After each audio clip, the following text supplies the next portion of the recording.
नमस्कार, bullet bulletin देख रहे हैं आप और मैं हूं आपके साथ आशीष प्रमोद गोस्वामी। बुलेट की रफ्तार से हम आपको दिखाएंगे देश और दुनिया की तमाम खबरें। तो आइए बिना किसी देरी के शुरू करते हैं बुलेट बुलेटिन। कल की बैठक के बाद बसपा सुप्रीमो मायावती ने एक ट्वीट किया जिसमें यूपी की सियासत में खलबली मच गई है। अपने ट्वीट में मायावती ने कहा है कि चुनाव के बाद सपा का व्यवहार ठीक नहीं रहा, आगे के सभी चुनाव बीएसपी अकेले लड़ेगी। मायावती के ट्वीट के बाद फिरोजाबाद में सपा विधायक हरिओम यादव का बयान सामने आया है। हरिओम यादव ने कहा है कि मायावती किसी की नहीं हो सकती, सपा नेताओं को मायावती के आरोपों का जवाब देना चाहिए।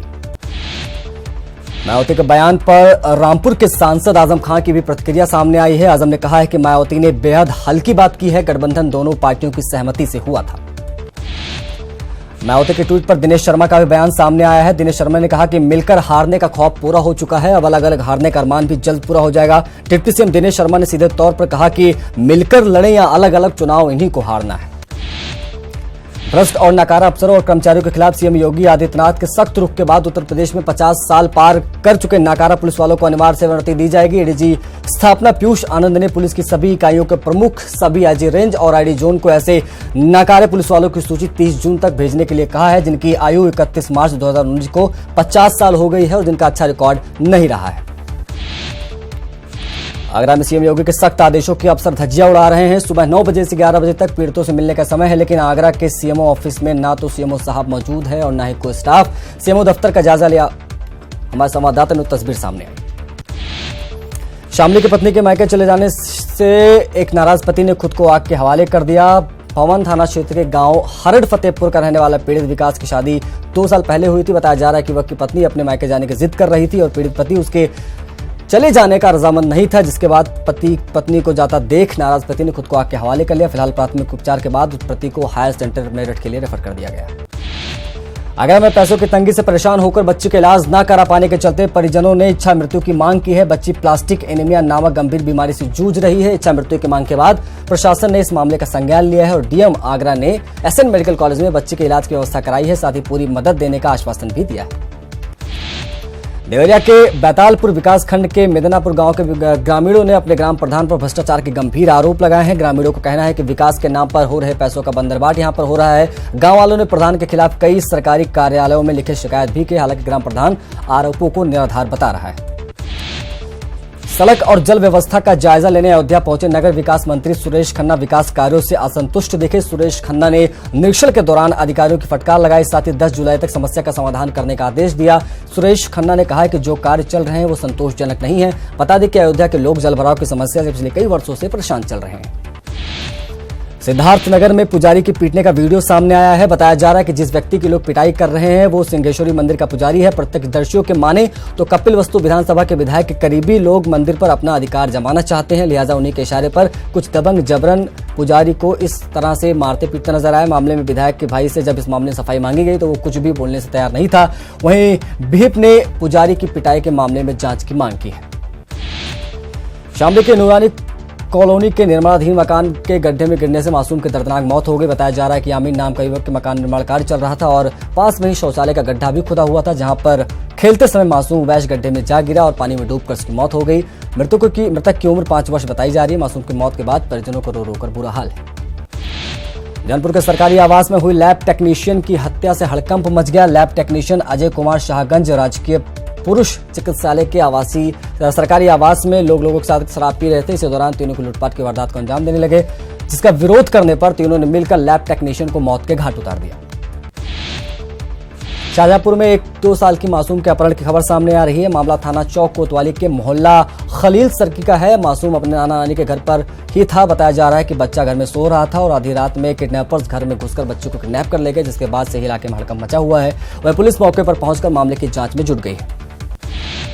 प्रयागराज के सोनाव थाना क्षेत्र के फाफामऊ में रेलवे क्रॉसिंग के पास कचहरी के प्रैक्टिस करने वाले अधिवक्ता सुशील पटेल को अज्ञात बाइक सवार बदमाशों ने गोली मारकर उनकी हत्या कर दी। अधिवक्ता की मौत पर सभी अधिवक्ताओं में भारी आक्रोश है। घटना में शामिल दोषियों की गिरफ्तारी और मृतक के परिजनों की 25 लाख मुआवजा दिए जाने की मांग की जा रही है, प्रशासन से की गई।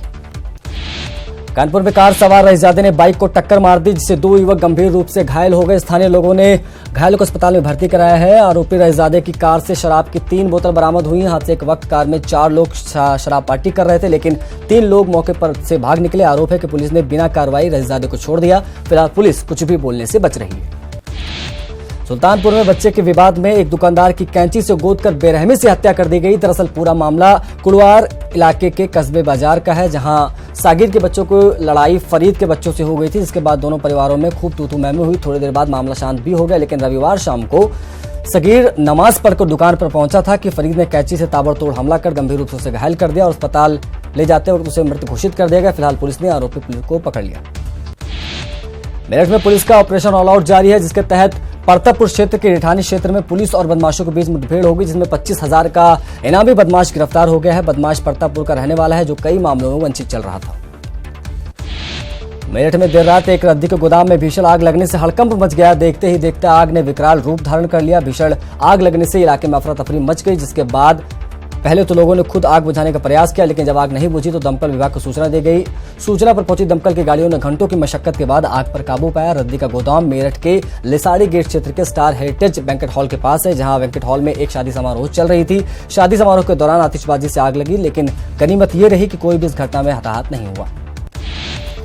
सहारनपुर के कुतुबशेर के अम्बारा रोड पर वाहन चेकिंग के दौरान पुलिस और बदमाशों के बीच मुठभेड़ हो गई, जिसमें एक बदमाश घायल हो गया, जिसमें पुलिस ने पकड़ लिया है, जबकि दूसरा फरार हो गया, जिसकी कॉम्बिंग कराई जा रही है। पकड़ा गया बदमाश हरिद्वार का राशिद है, जिसके ऊपर कई अलग अलग थानों में मुकदमे दर्ज है।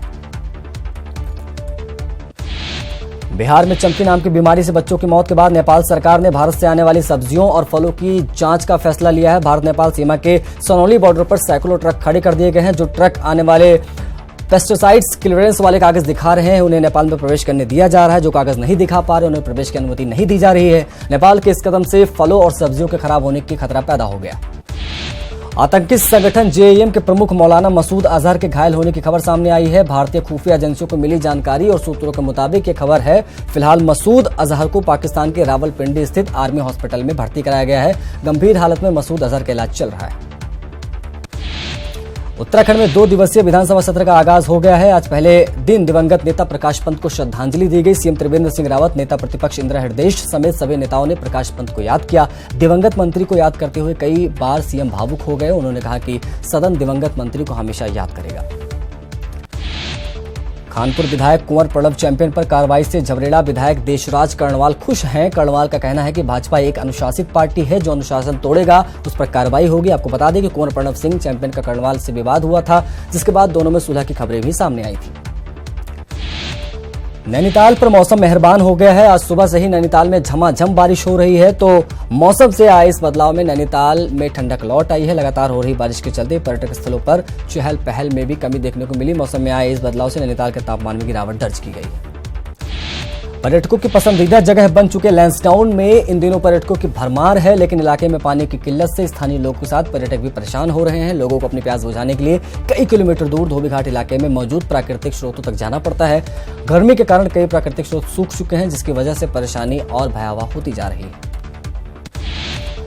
पिथौरागढ़ के सीमांत गांव में बिजली की समस्या दूर हो गई, जिसके लिए उत्तराखंड जल विद्युत निगम जिले के दूरस्थ इलाकों में 3 माइक्रो हाइड्रो प्रोजेक्ट बनवाने जा रहा है, जिससे कि इन इलाकों के गांवों में बिजली की समस्या दूर होगी। तीनों प्रोजेक्ट को निगम की बोर्ड बैठक की स्वीकृति मिल गई है। साथ ही परियोजनाओं की फाइल डीपीआर पर भी निगम की बन गई है। अमेरिकी विदेश मंत्री माइक पोम्पियो आज भारत आएंगे। यहां वो सुरक्षा के मुद्दे पर कई अफसरों से बातचीत करेंगे। दरअसल पोम्पियो 24 से 30 जून तक हिंद प्रशांत क्षेत्र में स्थित देशों के दौरे पर।